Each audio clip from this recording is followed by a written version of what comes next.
Halito. This is Danielle Hooper, aka Seven Siren, on the Instagram. Those of you who know me or who may follow me on social media know that I am an advocate for the culture and history of Aboriginal Americans who have been mistakenly mislabeled as Black and or African American. And I post a lot of information on my social media outlets regarding this subject. This is actually my first real YouTube video presentation regarding a piece of information from our Aboriginal American history. So I'm really excited to be sharing this information with you all. The clip that I played in the beginning of this video actually comes from National Geographic, and it just shows like a brief summary with actual real clips that they filmed in Mexico of the El Dia de Los Muertos celebrations. And the music that I have playing in the beginning is actually called El Son de la Negra. Now, the thing about the song El Son de la Negra, it's a very common Mexican folk song, and it's commonly played by mariachi bands. And it is also said to have served as sort of like a second national anthem for Mexico. Now, ask yourself this, and mind you, the term in Latin American countries, the term negra or negro is equivalent to what a person in America who is labeled as Black and or African American would be called. So just ask yourselves, why would a song called El Son de la Negra, why would a song entitled that be considered a second national anthem to Mexico if the original people there, the indigenous people of that country, were not Negra or Negro? So that's just something, to think about and to that you could let sink in. But alright, moving on to the video. So this video is going to be on the origins of El Dia de los Muertos. Many are familiar with this Mexican holiday called El Dia de los Muertos, or Day of the Dead.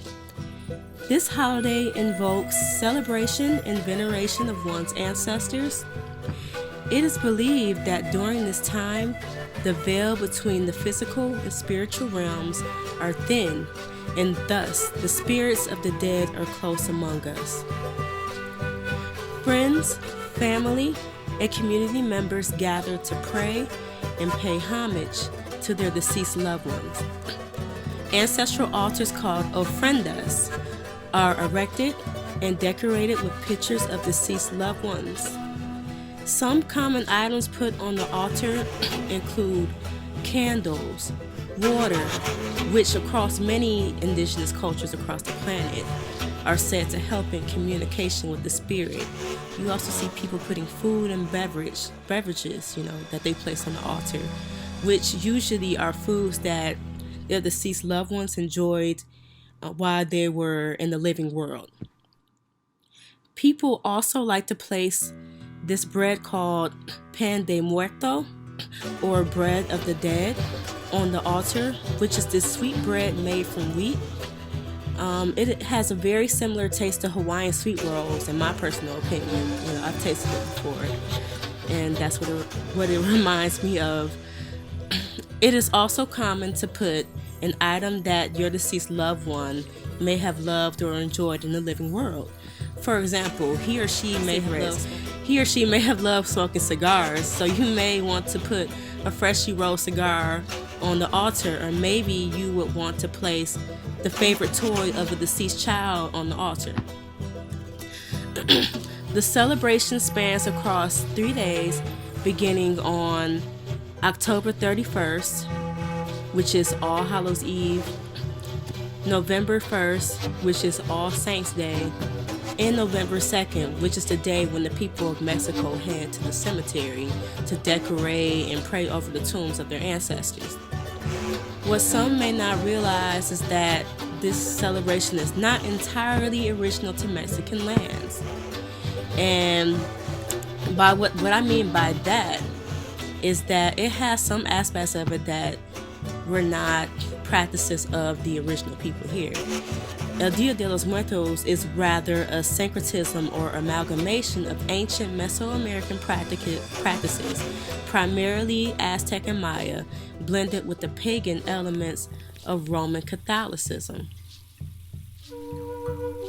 Alright, moving on to the origins of El Dia de los Muertos, the indigenous or Aboriginal American origins of it, that is. Many people may already know this, but the Day of the Dead holiday actually does have Aztec roots.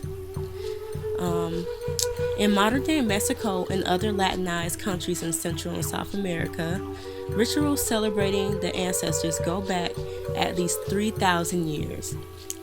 The festivals of which were the predecessor to the modern-day El Dia de los Muertos rituals were celebrated during the 9th month on the Aztec calendar, which translates to the Gregorian calendar that we commonly use as occurring in the month of August.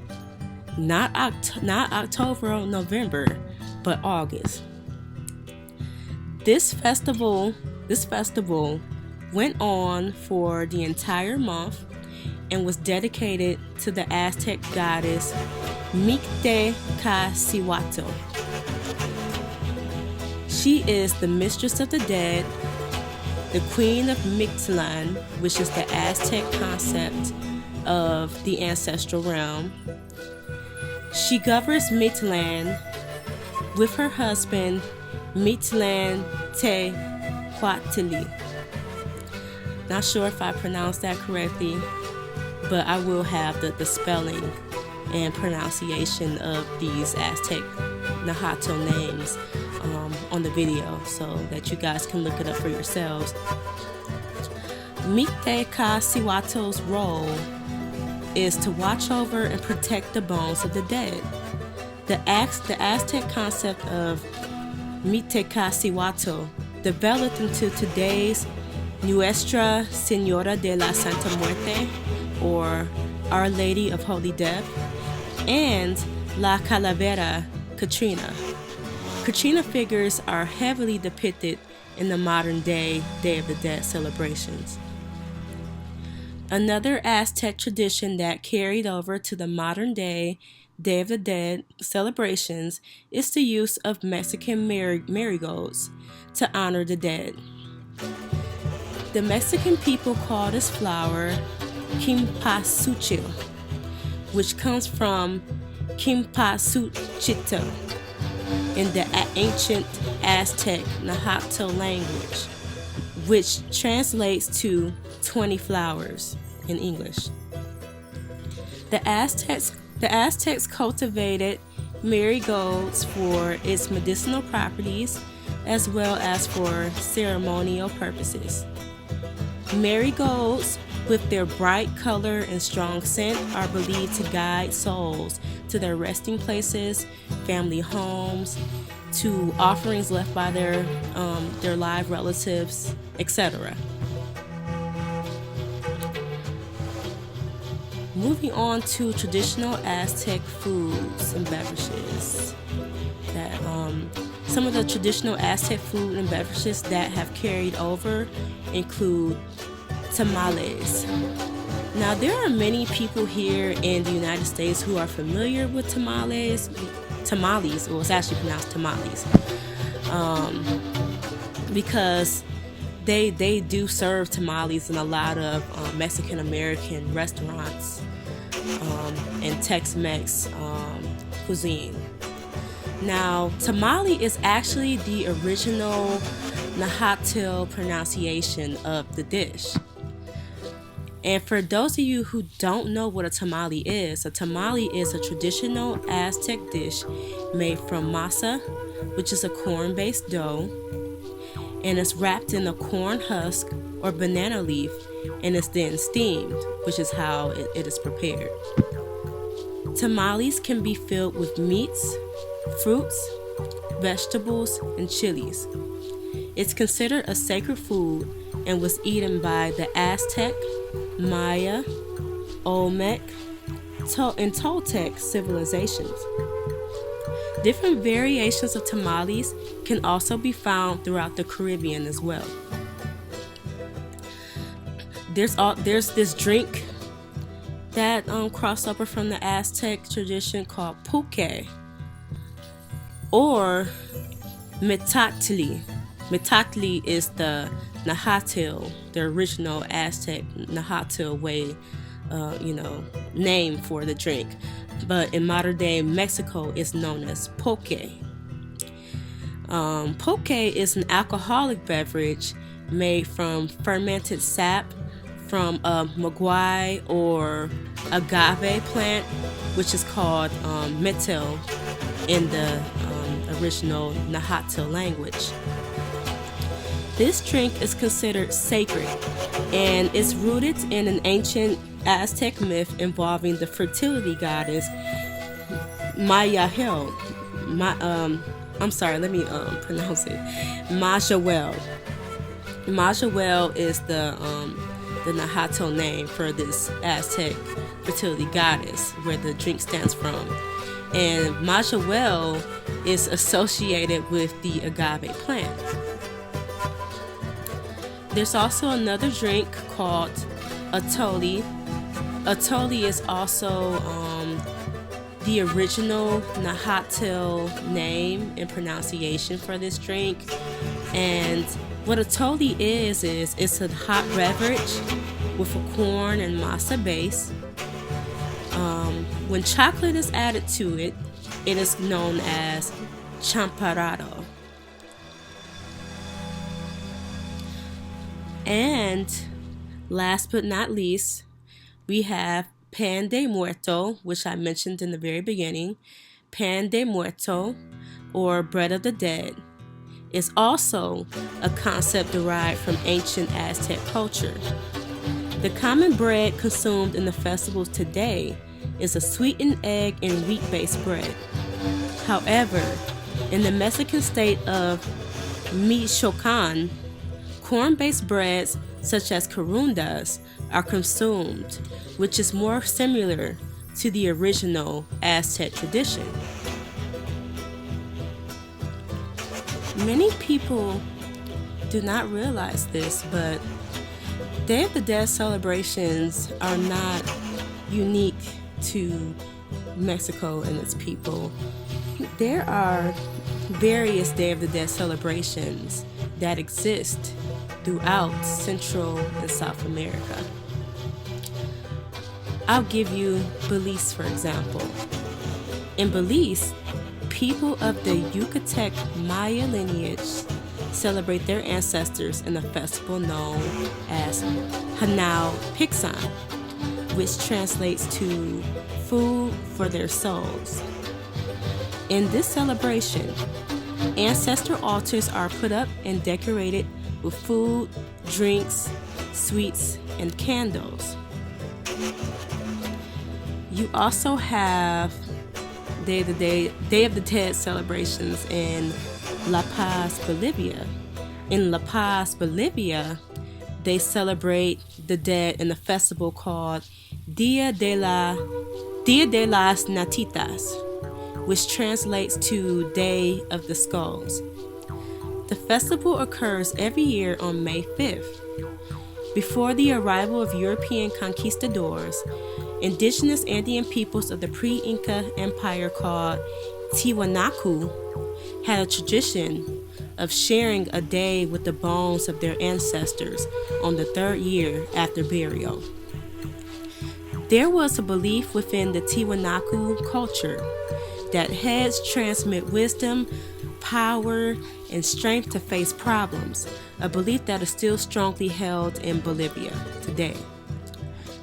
Modern day Andean families keep only the skulls of the deceased loved ones for this ritual in modern times. The skulls are kept at home to watch over and protect the family throughout the year. Then, on November 9th, the family crowns the skulls with fresh flowers. They sometimes even dress the skulls in clothing or garments. And they make offerings of cigars, coca leaves, alcohol, and various other items in thanks for the year's protection. The skulls are also sometimes taken to the central cemetery in La Paz for a special mass and blessing. And moving on to Ecuador.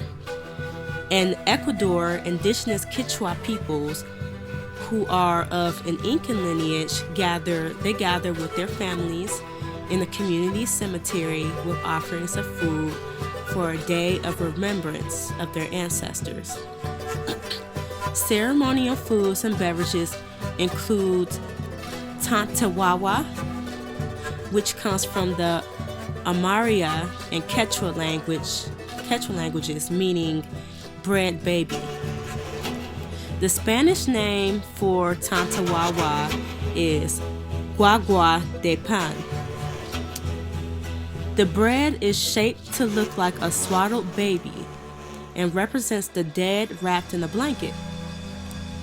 The modern day version of the bread is a sweet and wheat base. However, the original Incan tantawawa was masa based. And this brings me to also to say, as throughout the video, I've been talking about how these breads of the dead, which are now wheat based, they were once corn or masa based. And this also brings me on to say that Aboriginal Americans across the Americas, we did not consume wheat or gluten breads, and we didn't consume pastas or anything of that nature. All of that stuff is European. It was brought over by the Europeans that conquered our people. And that's why you have a lot of our people now who are getting sick and who have a lot of mucus built up in their bodies and, acid built up in their bodies because we're eating these breads and these grains that are not even original to our people and that aren't healthy. We need to get back to eating, corn and, quinoa. There's a red Incan quinoa that the Incans used to eat, whole oats. These are the grains that our people used to eat. But yeah, back to tantawawa. Tantawawa is actually consumed in other Andean countries for the same purpose, including Bolivia, Peru, southern Colombia, and northern Argentina. And as I stated, it's consumed in celebration of the dead. There's also this other thing that the people in Ecuador consume. It's actually a beverage. It's called colada morada, and it's a spiced fruit drink that gets its purple color from Andean blackberries and purple maize. The drink represents a happy journey from life to death and is usually consumed with the tantawawa. Now, the Day of the Dead celebrations, that was 3 countries that I talked about, 3 other countries besides Mexico that celebrate these Day of the Dead celebrations. But it's not limited to these 3 countries. There are other Central and South America countries that celebrate, the dead as well in similar fashions. There's even a celebration in Brazil that's like Day of the Dead, and it's called Finados. But I currently don't have a lot of information yet on the Brazilian festival Finados. I'm still doing my research on that, and I'm going to continue to dig deeper to find out, you know, their traditional celebrations of the dead and how it's linked to the Aztec and Inca and Maya, and how it links back to our people here too in North America, Turtle Island. But yeah, with that being said, this was my presentation and research that I did on the origins of El Dia de los Muertos, aka the Day of the Dead. I hope that this information finds you guys well, and that you learn a lot from it and take a lot from it. Please always do your own research. Never just don't take my word. Never go on YouTube and just take anybody's word. Always do your own research to make sure that, you know, that it's legit. But yeah, please, I really am looking forward to hearing you guys' thoughts and comments on this information. Please feel free to comment on this video with your thoughts, or even if you have any information to add on to it. I would like to learn more if there's any information that I missed out. You can follow me on Instagram at 7Siren, and even, you know, on Facebook, Danielle Hooper, because I'm always constantly posting information regarding our Aboriginal American history and culture. And with that all being said, thank you so much for watching this video, and peace.